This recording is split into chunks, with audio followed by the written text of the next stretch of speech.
الشيطان الرجيم. بسم الله الرحمن الرحيم. إن الإنسان خلق هلوعا إذا مسه الشر جزوعا وإذا مسه الخير منوعا إلا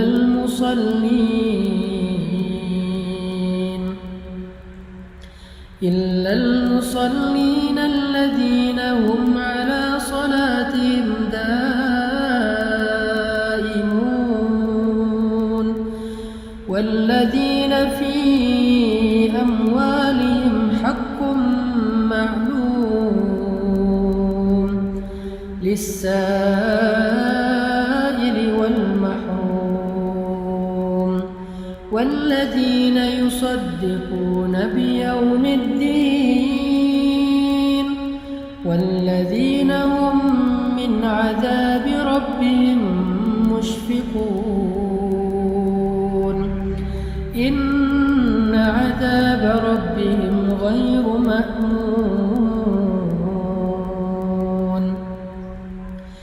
والذين هم لفروجهم حافظون إلا على أزواجهم أو ما ملكت أيمانهم فإنهم غير ملومين فمن ابتغى وراء ذلك فأولئك هم العادون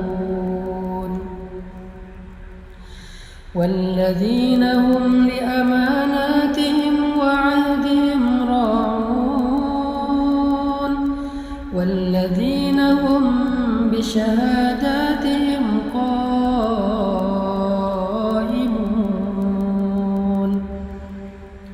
والذين هم على صلاتهم يحافظون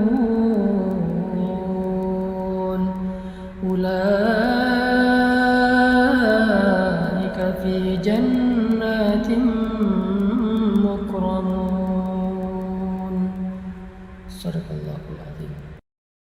Teman-teman yang dirahmati Allah Subhanahu wa taala, itulah salah satu paragraf di dalam Al-Qur'an yang menjelaskan tentang fiqhul masyair, fikih perasaan. Bahwa Allah Subhanahu wa taala menjelaskan manusia itu secara jiwa atau perasaannya, lebih tepatnya mental atau perasaannya itu pada dasarnya labil. Allah menggambarkan labil ini dengan istilah halua. Dia tuh mudah sekali berubah dan mudah sekali terguncang.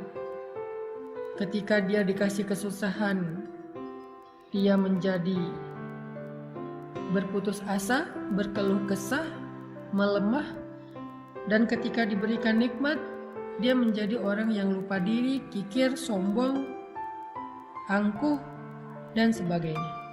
Itulah sifat dari mental manusia yang labil, yang halua kalau dalam bahasa surat Al-Ma'arij.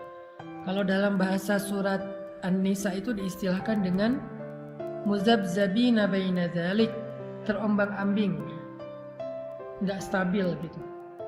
Kita bisa rasain sendirilah gimana mudahnya mental kita drop. Kadang-kadang pemicunya kecil, sederhana, tapi langsung tersulut, akhirnya terbakar. Hanya gara-gara orang klakson, kita jadi marah. Hanya gara-gara orang salah belok, kita jadi marah. Hanya gara-gara orang telat jalan ketika lampu hijau, kita jadi marah. Hanya gara-gara orang ngedim pakai lampu sorot, kita marah. Dan marahnya kita kadang-kadang yang rugi bukan orang itu, bukan orang lain. Yang rugi diri kita sendiri dan orang-orang yang semobil dengan kita di jalan. Di rumah juga kayak gitu. Kita sering marah itu dengan pemicu-pemicu yang kecil. Hanya gara-gara pasangan kita wajahnya mungkin lagi nggak terlalu ceria, kita jadi bete. Hanya gara-gara mungkin anak kita bangun tengah malam, kita jadi bete. Anak kita rewel, kita jadi bete. Salah ngomong seorang pasangan, kita jadi bete.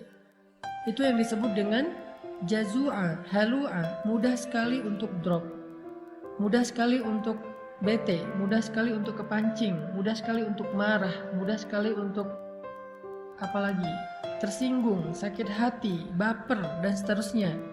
Itulah yang disebut dengan halua, jazua, berkeluh kesah. Di sosmed apalagi?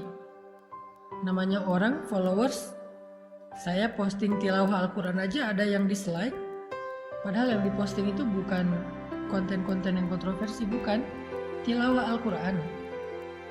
Ya mungkin dia dislike karena menurut dia saya ada yang salah baca mungkin, atau ada yang gak fasih tajwidnya, Allahu alam. Tapi ya itu kadang-kadang bikin kita ngerasa kayak sedih gitu. Itulah sifat dari mental manusia. Mudah banget kepancing, mudah banget terluka, mudah banget kegores. Sampai para ulama mengatakan hati kita itu kadang-kadang lebih rentan daripada kaca. Jadi kalau kaca aja kemana-mana, kita kalau bawa itu selalu dikasih stiker fragile. Karena kita hati-hati menjaga kaca-kaca yang mudah pecah itu, maka hati kita lebih rentan dari itu, lebih fragile dari itu. Nah, fragile ini salah satu maknanya adalah jazua atau halua. Inilah sifat mental kita, masyair kita. Dan semua orang mengalami itu, apalagi kita yang manusia biasa, pasti sering kayak gitu. Kadang-kadang kita kayak suka sedih ya, kok saya jadi lemah gini ya, kok saya jadi baperan banget sih, kok saya gampang malah kepancing sih. Pas sudah sadar kita jadi sedih, pengen berubah tapi susah. Dan semua perasaan-perasaan yang gak normal ini, yang gak stabil ini akan merusak hubungan kita dengan orang-orang yang kita cintai. Makanya fikih masyair itu penting, fikih perasaan itu penting. Labilnya kita membuat hubungan kita dalam pekerjaan dengan partner kita, dengan teman-teman kita itu jadi gak mudah. Jadi kondisi halua dan jazua mental kita itu sebetulnya masalah yang membuat hidup kita gak nyaman. Bersosial media gak nyaman, di grup gak nyaman, di rumah gak nyaman, di jalan gak nyaman, berteman gak nyaman, punya keluarga gak nyaman, dengan mertua gak nyaman, dengan orang tua sendiri gak nyaman, dengan siapapun gak nyaman, karena memang hati dan mental kita itu halua, jazua, kurang woles, kurang easy going. Innal insan khuliqa halua, idza massahu syarr jazua, wa idza massahu khair manua. Jadi poin pertama kita dari paragraf Al-Ma'arij itu adalah mental dan perasaan kita itu dasarnya labil. Hati kita itu labil. Kita tuh labil, pasangan kita labil, anak kita labil, orang tua kita labil. Semua manusia yang kita kenal itu labil. Semua kita itu halua, jazua, manua, semuanya sama. Jadi kita hidup di antara kelabilan-kelabilan perasaan dan hati manusia. Yang hari ini dia sayang sama kita, besok dia bisa bete dan benci sama kita. Yang hari ini dia ngebelain kita, besok dia bisa nyerang kita. Yang hari ini dia muji kita, besok dia bisa mencela kita loh. Itulah manusia. Kadang-kadang orang yang mencela kita itu kita sampai nggak nyangka gitu. Orang yang kita anggap kayaknya baik-baik aja, kita nggak ada masalah pribadi dengan dia, malah kita ngerasa udah baik sama dia, kita udah ngerasa udah banyak bantu dia, tapi tiba-tiba di belakang dia yang nyerang kita, dia yang menjelek-jelekan kita, dia yang memfitnah kita. Itulah manusia. Jadi jangan heran kalau kita ngalamin itu ketika kita bergaul. Kalau kita masih heran pas ngalamin itu, berarti kita kayak naif. Kita pikir kita hidup di antara malaikat, Enggak, kita hidup di antara manusia. Dan kita bagian salah satu di antara itu. Kita juga pernah banget lah ngecewain orang. Nggak tepat janji pernah, bahkan ingkar janji pernah. Kalau nggak tepat janji meleset, kalau ingkar janji ya sengaja aja nggak mau menunaikan janji. Marah-marah pernah, mencela pernah, apalagi menghina pernah. Banyak kok kekecewaan yang pernah kita lakuin kepada orang lain. Jadi jangan heran kalau dalam kehidupan yang labil ini kita melihat seseorang berubah dengan cepat. Itu jangan heran. Toh kita juga kayak gitu. Makanya karena Allah tahu kita diciptakan dalam kondisi mental, perasaan dan hatinya itu labil, gampang terbolak-balik. Dari yang benci jadi cinta atau dari cinta jadi benci itu terjadi di mana-mana. Maka Allah Subhanahu wa taala memberi kita nasihat. Di dalam surat Al-Ma'arij. Karena Al-Qur'an itu adalah tazkiyatun nafs, obat bagi jiwa, syifa'un lima fis sudur, obat penyembuh bagi penyakit-penyakit yang ada di dalam dada, penyakit hati, penyakit perasaan. Al-Quran adalah penyembuhnya. Bukan hanya dawa, tetapi syifa. Kalau dawa itu obat, kalau syifa itu penyembuh. Kalau dawa, obat belum tentu sembuh. Kalau syifa, Allah menjamin akan sembuh. Kalau kita benar-benar memahami dan mengamalkan Al-Quran. Gimana cara memahami dan mengamalkan Al-Quran sementara membaca aja nggak ngerti? Itulah kenapa kita harus belajarnya bareng. Jangan belajar sendiri secara otodidak, ntar salah paham. Kalau dengerin booster, dengerin ceramah yang sifatnya adalah penyemangat, kayak kendaraan tuh dikasih bahan bakar. Kendaraan kalau nggak ada bahan bakar nggak akan jalan, kecuali dengan cara didorong, capek kan? Tapi ada bahan bakar, jalan. Kalau nggak punya setir, nggak punya lampu, itu bisa masuk jurang, bisa masuk selokan, bisa kecelakaan. Nah, belajar secara serius kepada ustadz, guru, ulama itu sama seperti kita menyalakan lampu mobil dan pakai setir. Sehingga kalau jalannya gelap, jalannya belok-belok, kita tetap bisa on the track. Maka booster adalah spirit yang menyemangati kita dalam beramal soleh. Tapi ilmu yang kita belajar seminggu 2 kali dengan live kayak gini adalah lentera. Lentera yang kita bawa untuk menjadi penunjuk jalan, biar kita nggak salah jalan. Kalau kita udah tahu jalannya, booster yang ngedorong kita untuk bergerak. Dua-duanya penting. Jadi Al-Quran, dengan kita belajar serius seperti sekarang, walaupun saya berusaha sebisa saya menggunakan bahasa yang gampang, yang mudah, yang sederhana, tapi kontennya tetap substansial loh, tetap bedah Al-Quran. Cuman dengan bahasa sederhana yang saya mampu, sesuai dengan bahasa sederhana ketika saya lagi nongkrong bareng dengan teman. Saya nggak mau bahasanya kayak bahasa mimbar banget, bahasa pesantren banget, bahasa kampus banget. Mungkin teman-teman bakal ngerasa kayak berat banget sih pembahasannya. Tapi kalau gini kan kita kayak lagi ngobrol di tongkrongan kita. Tapi pembahasannya Al-Quran. Kayak gini kita belajar. Supaya apa? Supaya dapat lentera. Dapat petunjuk, dapat cahaya dalam berjalan di dalam kehidupan kita. Nah, Allah Subhanahu wa taala menjadikan Al-Quran itu sebagai petunjuk. Hudan lil muttaqin, hudan linnas wa bayyinatin minal huda wal furqan. Al-Quran itu petunjuk.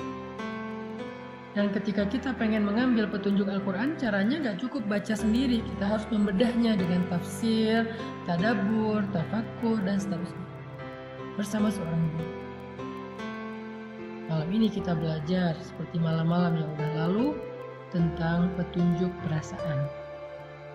Gimana cara mengatur perasaan kita biar hidup kita nyaman.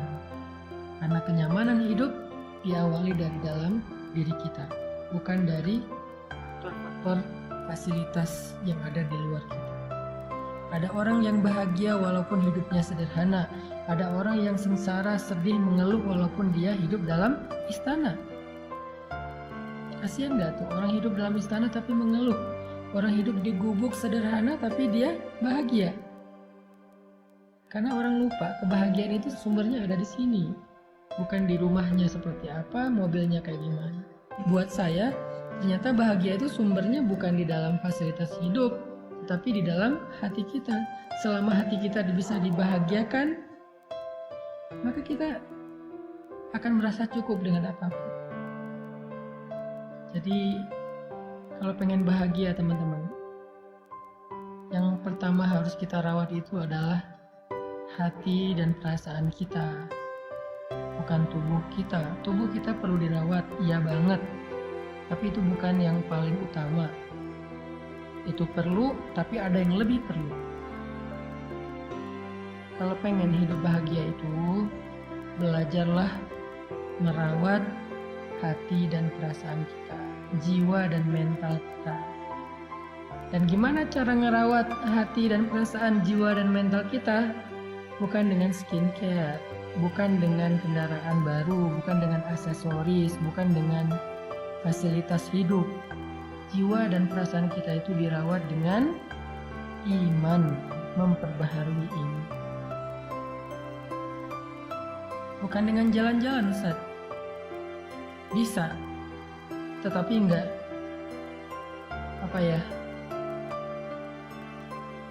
tangguh. Bukankah kita kadang-kadang bete gara-gara jalan-jalan, macet, apalagi yang tinggal di kota-kota besar, baru keluar rumah udah macet, udah capek-capek macet-macetan, sampai di sana cuman sebentar udah tutup, dan banyak lagi masalah-masalah teknis terjadi. Jadi yang harus di happyin itu bukan zahirnya dulu, tapi batinnya. Dan sumber kebahagiaan batin itu kalau kita pengen belajar, apalagi setelah hidup kita rumit seperti sekarang setelah kita dewasa. Kalau anak kecil mungkin lebih gampang happy lah ya, hidupnya nggak rumit. Tapi setelah kita dewasa, hidup kita udah rumit, kita butuh solusi ekstra. Kalau anak kecil sekedar bisa main aja udah happy dia. Kalau kita kan nggak. Maka kita butuh Al-Quran, kita butuh ilmu, kita butuh pembaharuan iman, kita butuh booster, kita butuh nasihat, kita butuh fikih perasaan. Itulah yang membuat kita bisa merasakan kenyamanan hati. Allah Subhanahu wa Ta'ala mengajarkan kepada kita di dalam surat Al-Ma'arij gimana caranya biar mental, jiwa dan hati kita itu stabil. Nggak halu, ajazu, amanu, dan seterusnya, tapi dia stabil. Gimana caranya? Kata Allah, illal musallin, kecuali orang yang sholat. Pada dasarnya manusia itu labil, dikasih ujian labil, dikasih nikmat labil, dikasih ujian ngeluh, putus asa, dikasih nikmat lupa diri, sombong, dan seterusnya, kecuali illal musallin, orang yang sholat. Illal musallin, kecuali orang yang sholat. Sehingga bagi orang yang beriman, sholat itu adalah rahatul qalb, rahatun nafs. Sholat itu adalah rehatnya hati, rehatnya jiwa. Ketika jiwa dan hati kita merasa lelah dan capek, maka sholat adalah istirahatnya. Jika Nabi capek dengan omongan orang-orang yang membenci beliau, capek dengan fitnah, capek dengan caci makian dari orang-orang kafir Quraisy saat beliau berdakwah, seharian beliau lelah, sampai di rumah beliau ketiduran karena capek, maka Allah membangunkan Nabi. Nabi tidur untuk istirahat fisik, istirahat badan. Beliau tidur. Nah, kalau badan kita udah capek, kita tidur. Itu istirahat badan, istirahat zahir, fisik. Tapi Nabi belum istirahat batin. Karena walaupun tidur, hatinya masih sedih. Walaupun tidur, hatinya masih kecewa, masih marah. Makanya dalam keadaan tidur itu Allah membangunkan Nabi. Ya ayyuhal muzammil. Wahai orang yang sedang tidur dan berselimut,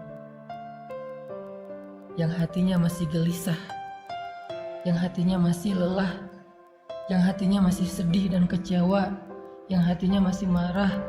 Ya ayyuhal muzammil, qumil laila illa qalila. Bangun dan sholatlah di malam walaupun cuma sebentar. Kenapa? Karena tidur itu istirahat fisik, tapi sholat itu istirahat jiwa, istirahat batin. Sehingga kalau batin dan jiwa kita merasa lelah, capek, lemah, kecewa, marah, labil dan seterusnya, dia butuh istirahat, dia butuh hiburan, dan hiburannya as-sholah. Di surat Al-Ma'arij Allah bilang, obat jiwa itu adalah illal musallin, kecuali orang yang sholat.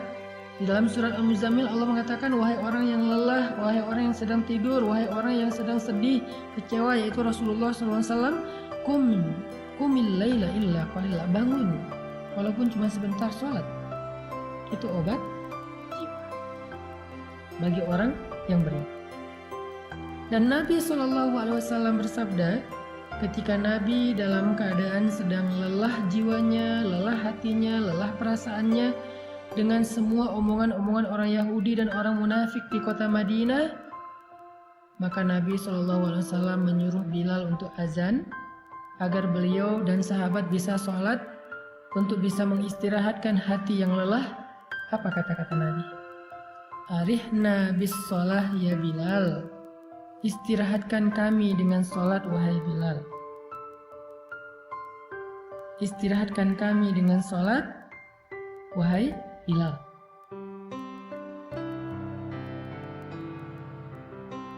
Nabi nggak mengatakan wahai Bilal azan, enggak. Nabi bilang istirahatkan kami dengan sholat wahai Bilal. Maksudnya apa? Jiwa kami capek, hati kami lelah, perasaan kami terganggu, mental kami sedang lemah.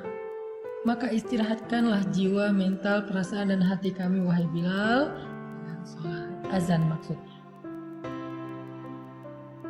Dan Bilal faham, sehingga akhirnya Bilal wudhu, langsung Allahu Akbar, Allahu Akbar, azan. Hayya ala salat.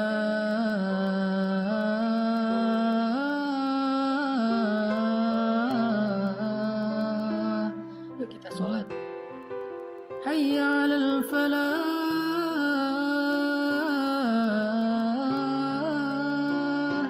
Yuk kita memperoleh kemenangan, kebahagiaan, keberuntungan. Jadi bagi orang yang beriman, sholat itu adalah istirahat.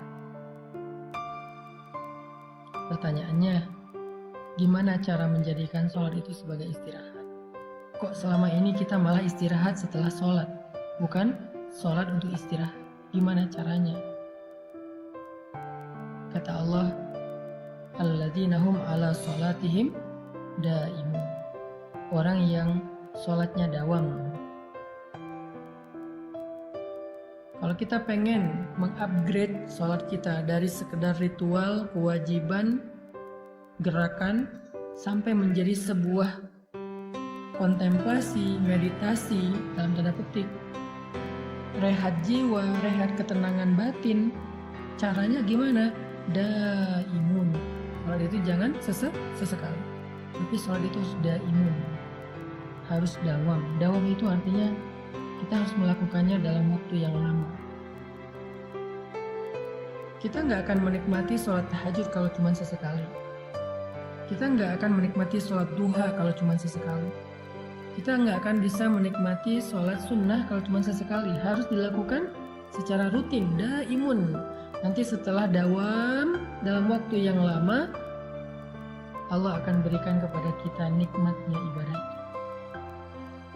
Allah akan berikan kepada kita kenyamanan dalam ibadah itu. Semua yang dilakukan di awal sesekali apalagi akan berat pasti. Gak akan nyaman, berat. Orang ngelakuin apa aja di awal pasti berat kan? Olahraga, lari itu Sekarang orang bersepeda, apalagi kalau di Bandung tuh kan banyak bukit ya, naik turun. Ke Dago tuh misalnya. Kalau pertama-tama bersepeda ke Dago cuma sampai di Simpang. Naik lagi dikit sampai ke Darul Hikam. Naik lagi dikit sampai di Dago Pakar. Naik lagi dikit sampai di Tebing Keraton. Dan seterusnya dan seterusnya. Itu kan tergantung dawam ya. Konsistensinya. Begitulah dengan awal-awal tahajud itu pasti nggak enak. Ingin ngantuk sendiri, pening. Duha juga gitu, walaupun lebih ringan dari tahajud. Salat wajib juga kayak gitu, ke masjid juga kayak gitu, subuh apalagi. Kalau mau menikmatinya menjadi rehat, kita harus sabar melakukannya dalam waktu yang lama. Jangan menyerah dulu, karena begitu kita menyerah, nanti kita akan memulai dari awal lagi. Kalau kita intinya daimun, harus dawam, nggak boleh cuma sesekali. Mau menikmati sholat, caranya nggak bisa sesekali, harus dawam. Mau menikmati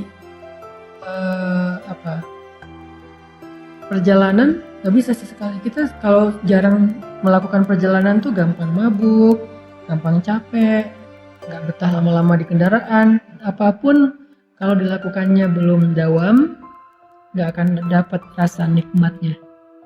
Harus dawam.